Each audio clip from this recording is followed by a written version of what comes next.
Ich starte einen kleinen Input mit euch, bevor wir alle Leute hier taufen werden. Und ich starte mit einer Frage. Das ist nicht auf der Leinwand zu sehen, aber wart ihr schon mal so überzeugt von etwas in eurem Leben, dass keiner euch aufhalten könnte?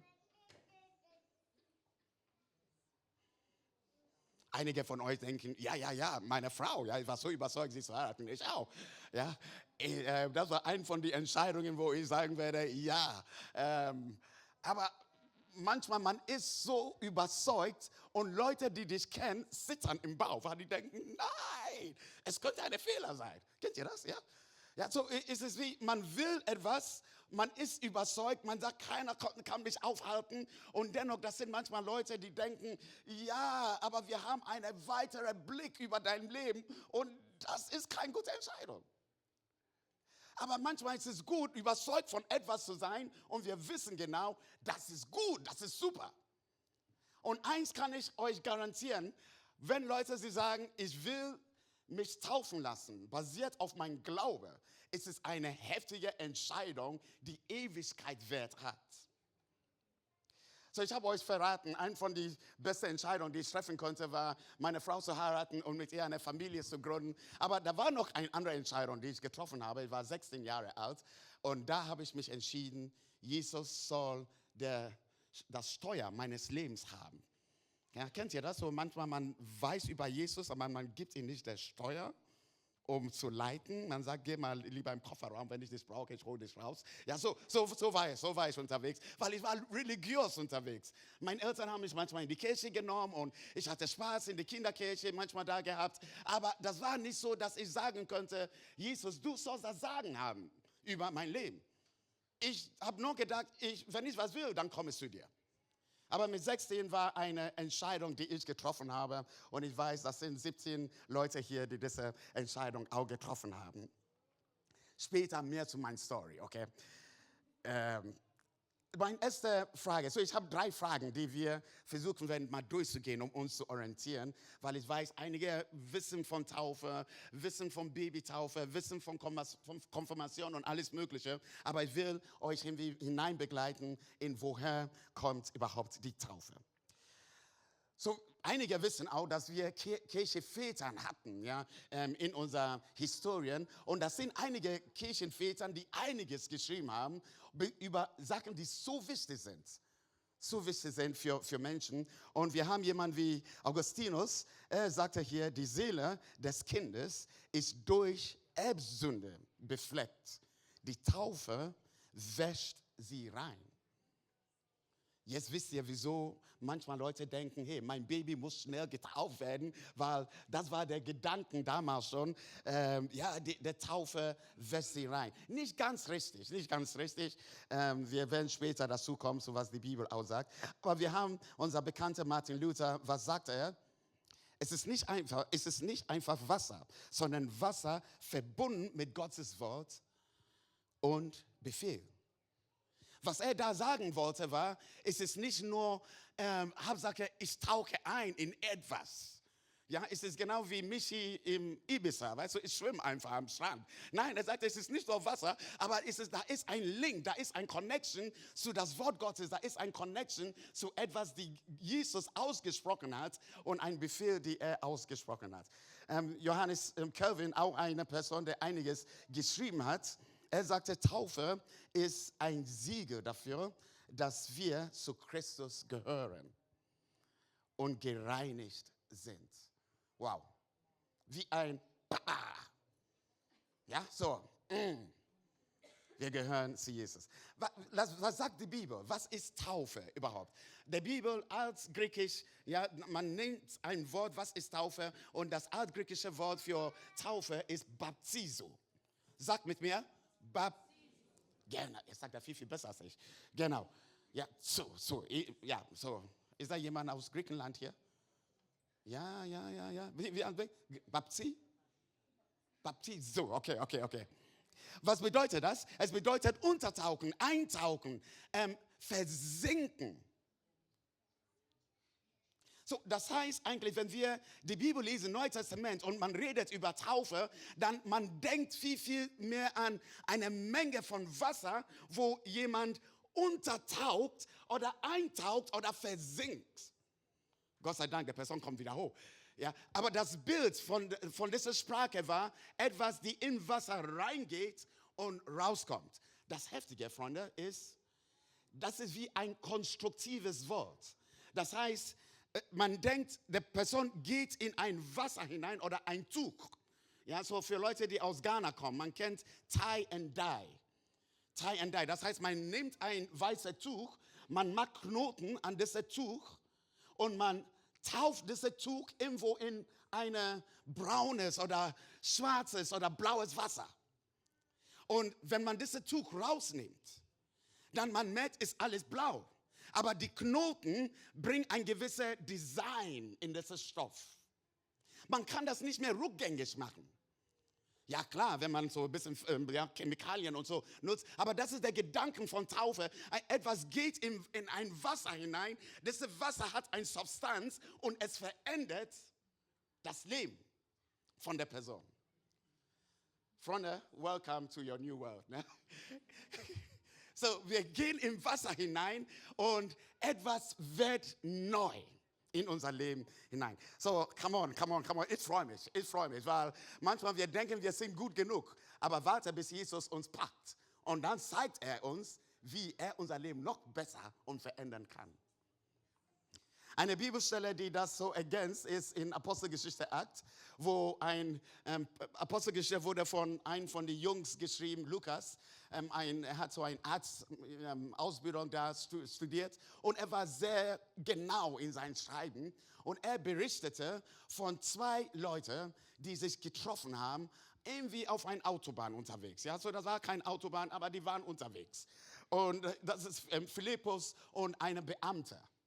Und der Beamte hat das Alte Testament ein bisschen gelesen. Jesaja gelesen. Und ich weiß nicht, ob ihr das kennt. So manchmal man liest die Bibel und man denkt, ich verstehe gar nichts.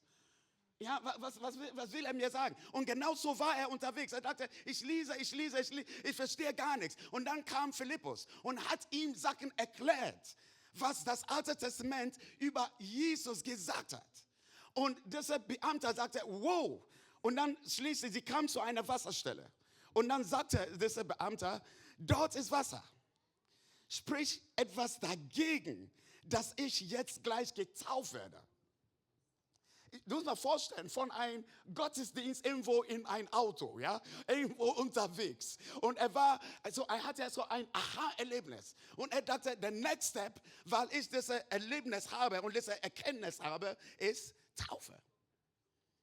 Und es sah Wasser und die haben ihn wirklich dann getauft.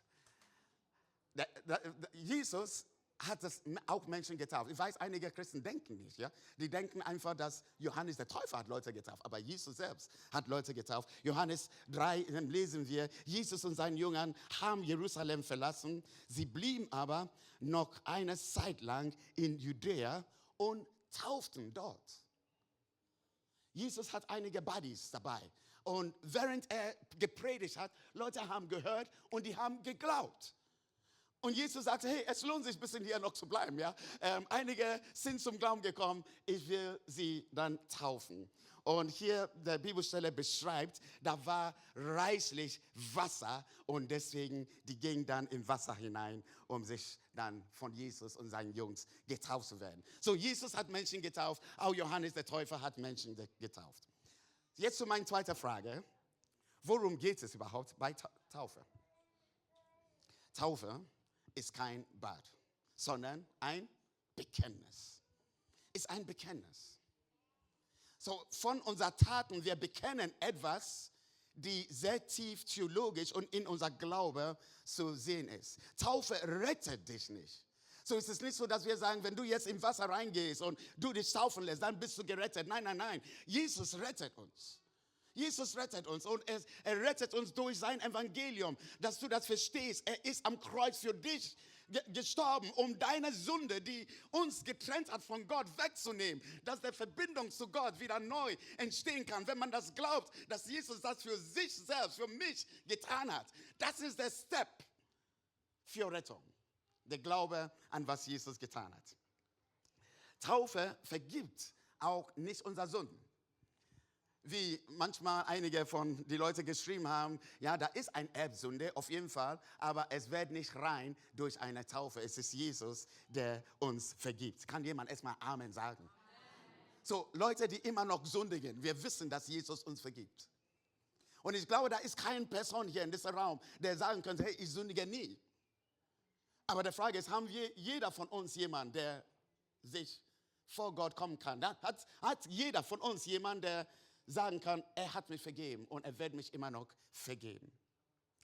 Taufe bringt uns zu einer Zugehörigkeit zu Gott. Eigentlich durch dieses Bekenntnis, wir sagen, ich will Jesus nachfolgen. Ich will gerne, dass Jesus mein Leben verändert. Und das heißt, wir sind dann zugehörig zu Gott. Wir gehören auch zu einer Familie, einer geistlichen Familie, die auch der lokale Kirche auch ist. Taufe ist auch ein Symbol von der Tod und Auferstehung Jesus. Und es ist heftig, wenn wir die Geschichte in der Bibel so lesen, dann wir merken, Taufe war ein bisschen schon als ein Bild in das Alte Testament. Aber in das Sterben von Jesus hat die Sünde von dieser Welt getragen auf sich. Er starb und er ist auferstanden.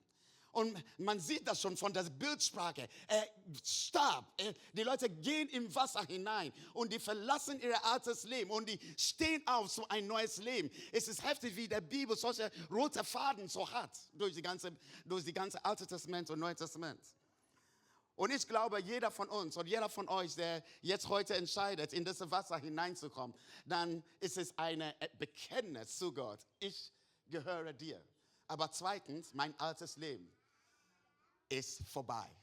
Jesus macht alles neu in mir.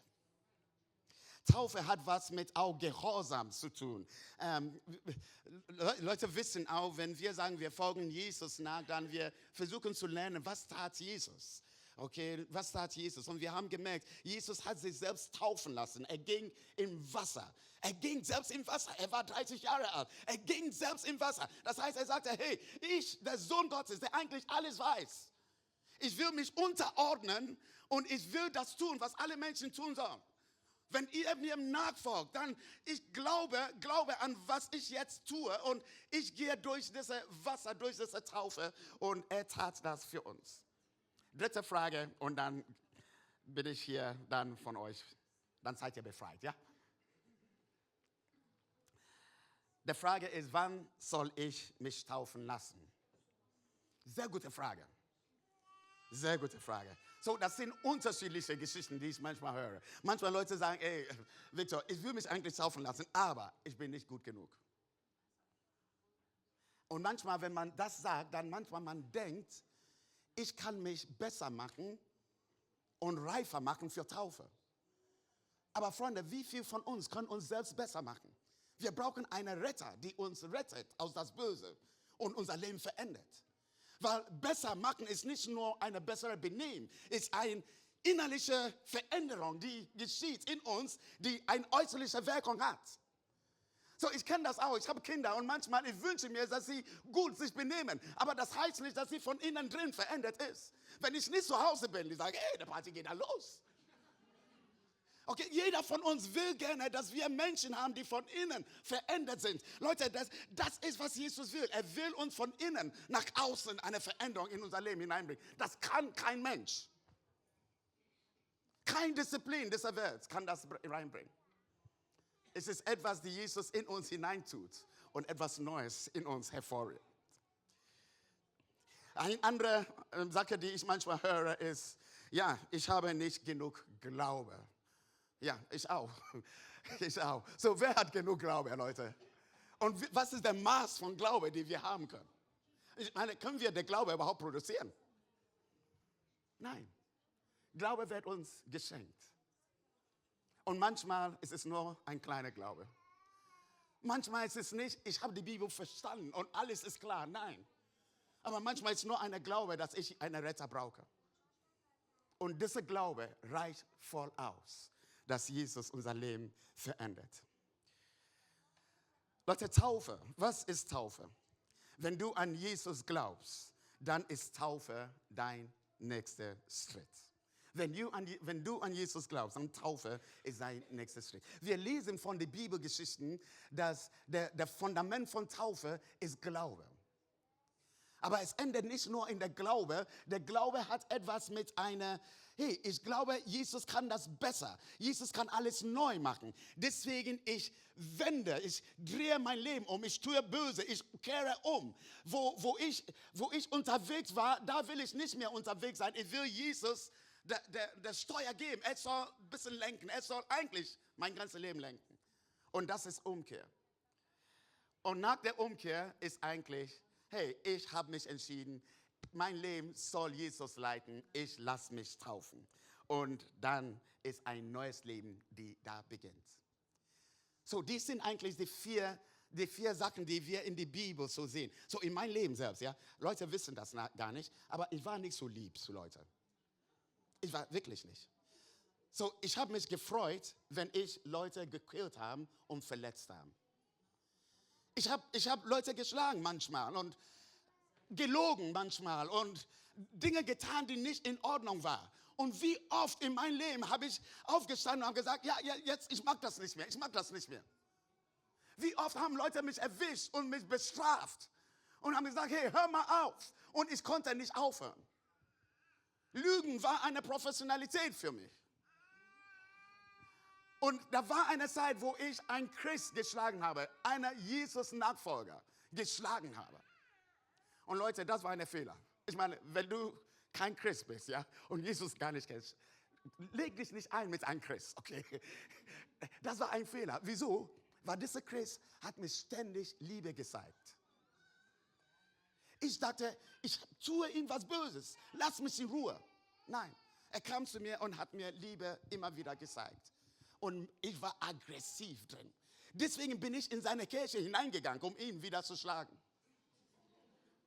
Und es stand in einem Chor, da waren ca. 100 Männer hier, Männer und Frauen, die haben gesungen. Und ich saß vorne und ich habe ihn geguckt mit so einer bösen Augen und gesagt, ich kriege dich nach dem Gottesdienst.